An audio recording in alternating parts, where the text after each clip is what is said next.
hindi ko na nakikita ang sarili ko dito. Do you plan for the long term? Hanggang kailan mo gagawin yung ginagawa mo? Maybe that's a question worth pondering. Baka dumaan na yung tanong na yan sa isipan mo, pero ayaw mo lang harapin.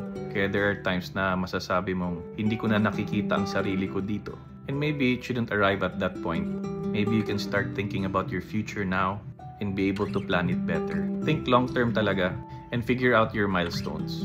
Long-term can sound like, what's your retirement plan? Dito na ba ako tatanda?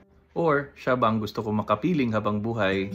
Or if it's something that you want to build over your lifetime, like your life's work. Maganda talaga may long-term plan para your short-term goals have something bigger that they contribute to. Kasi ang hirap nga naman to do something well but in the wrong direction. Rather, do something difficult but pointing to the long-term plan that you have. Kung wala ka pang long-term plan, unang gawin mo, magdasal. Pangalawa, kumonsulta. At pangatlo, isulat. My prayer for you is that you don't get stuck in wondering what could the future be, but instead, embrace the freedom that God gave you to be able to build your future. Malaya ka na gawin ang gusto mong gawin as long as you follow God's guidance and God's calling for your life. Kumbaga, live according to the gospel.